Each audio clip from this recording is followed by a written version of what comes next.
Hello, Butchu. Let's read the question. So the question says compare the flowing process of transport and choose the correct option. तो हमारी क्या बोला गया है यहाँ पे हमारे पास तीन प्रोसेस दिए ट्रांसपोर्ट की कौन कौन सी फैसिलिटेटेड डिफ्यूजन एक्टिव ट्रांसपोर्ट और सिंपल डिफ्यूजन तो हमें चूज करना है कि कौन सी स्टेटमेंट हमारे यहाँ सही होगी और कौन सी गलत होगी तुम्हारा यहाँ पे की कंसेप्ट क्या रहेगा की कंसेप्ट यहाँ पे रहेगा हमारा किसके बारे में process of transport process of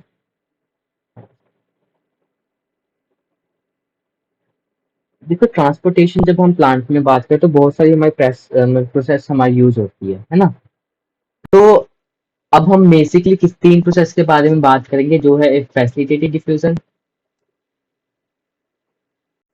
facilitated diffusion और किसके बारे में बात करेंगे एक्टिव प्रोसेस के बारे में और थर्ड किसके बारे में बात करेंगे सिंपल डिफ्यूजन के बारे में ओके तो वन बाय वन डिस्कस करते हैं हमारे पे प्रॉपर्टीज दिए चार कि कौन सा हाईली स्पेसिफिक है ठीक है और कौन सा एनर्जी यूज करता है किसमें सैचुरेशन आ जाती है प्रोटीन कैरियर प्रोटीन की फोर्थ है कि इसमें ट्रांसपोर्ट प्रोटीन चाहिए या नहीं so we are going to discuss it by one so firstly we are going to discuss about what facilitated diffusion facilitated diffusion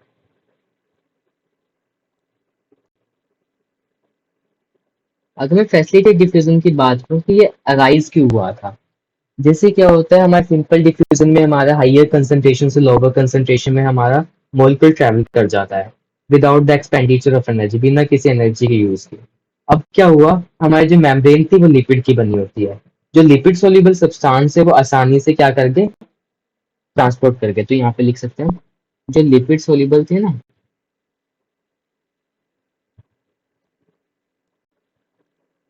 lipid soluble आराम से क्या करके ट्रांसपोर्ट करके टिक लगा देता हूँ और जो लिपिड इनसोल्यूबल थे ना लिपिड इनसोल्यूबल वो नहीं हो चुके नहीं ट्रांसपोर्ट कर पाए तो उसके लिए हमें क्या जरूरत पड़ी कुछ ट्रांसपोर्ट प्रोटीन की कुछ मेम्ब्रेनस प्रोटीन की तो उसने क्या किया उन प्रोटीन्स की हेल्प से क्या हो गया हम मूव करा सकते हैं लिपिड इनसोल्यूबल सब्सटेंस तो we can write it as down कि फैसिलिटेटेड डिफ्यूजन में क्या होता है movement of molecule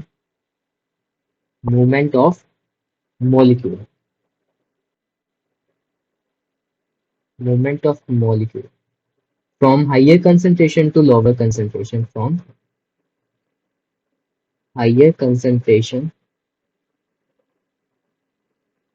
to lower concentration to lower concentration अब बात करेंगे क्या इसमें कैरियर प्रोटीन या ट्रांसपोर्ट प्रोटीन की जरूरत है तो इसमें ट्रांसपोर्ट प्रोटीन या कैरियर प्रोटीन की जरूरत है तो यहाँ पे हमने कर दिया कि दूसरा है कि अब देखो जिसके पास भी कैरियर प्रोटीन होगा ना वो बहुत स्पेसिफिक होगा स्पेसिफिक इन द सेंस कि दे नो किसके साथ बाइंडिंग करनी है ऐसे भी किसी के साथ बाइंडिंग नहीं कर लेंगे ऐसे ही कोई भी प्रोटीन ट्रांसपोर्ट प्रोटीन किसी भी अपना सोल्यूट के साथ नहीं कर सकता बाइंड तो ये बहुत स्पेसिफिक होता है you can write it specific है दूसरा इसमें एनर्जी की नीड होती है नहीं नहीं इसमें no ATP required no ATP क्योंकि ये पैसिव प्रोसेस है अब हमने फैसिलिटेटेड डिफ्यूजन के बारे में पढ़ लिया अब एक्टिव के बारे में पढ़ते हैं एक्टिव में क्या होता है अगर मैं एक्टिव ट्रांसपोर्ट की बात करूं एक्टिव ट्रांसपोर्ट की बात करूं तो ये अगेंस्ट द कंसंट्रेशन ग्रेडियंट मतलब यहाँ पे मॉलिक्यूल लोअर कंसंट्रेशन से कहाँ पे जाते हैं हाइयर कंसंट्रेशन में हाइयर कंसंट्रेशन अब ये पॉसिबल कैसे हुआ ये पॉसिबल हुआ कुछ पंप से पंप में बेसिकली प्रोटीन ही है यू कैन से कुछ ट्रांसपोर्ट प्रोटीन थे ट्रांसपोर्ट प्रोटीन इसमें है अब देखो मैंने ये बताया था जिस जिसके पास ट्रांसपोर्ट प्रोटीन होगा जिस जिसके पास प्रोटीन होगा वो स्पेसिफिक होंगे ये स्पेसिफिक है ओके और इसमें देखो active process basically associated energy से होते हैं, तो इसमें दे नीड एटीपी। इनको क्या चाहिए? एटीपी चाहिए। और लास्ट जो हमारा बचा है सिंपल डिफ्यूजन। अगर सिंपल डिफ्यूजन की बात करूं, सिंपल डिफ्यूजन क्या है? ये डिफ्यूजन में क्या होता है? डिफ्यूजन में हमारे मॉलिक्यूल्स कहाँ से हाइयर से लोअर कंसंट्रेशन में मूव करते हैं, हाइयर से लोअर कंसंट्रेशन। ओके, अब बात करते हैं यहाँ पे एटीपी चाहिए या नहीं। देखो ये एटीपी नहीं चाहिए यहाँ पे आगे, और यहाँ पे कैरियर प्रोटीन नहीं है तो ये स्पेसिफिक भी नहीं होगी, तो हम लिख देते हैं non specific. Non specific, is that clear? So let's figure it out which one is correct and which one is not.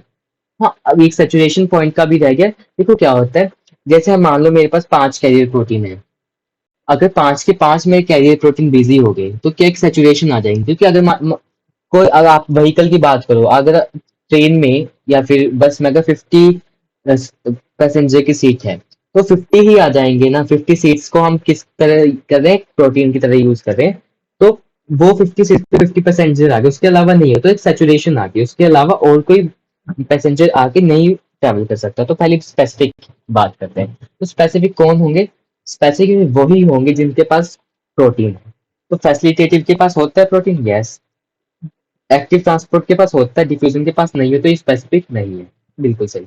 Use of ATP, ATP सिर्फ एक्टिव प्रोसेस में यूज होती है, ना फैसिलिटेटिव में होती है, ना सिंपल में। तो यहाँ पे यस लिख रखा, तो गलत हो गया कि यहाँ एटीपी तो चाहिए नहीं, इसको यस चाहिए और इसको नहीं चाहिए।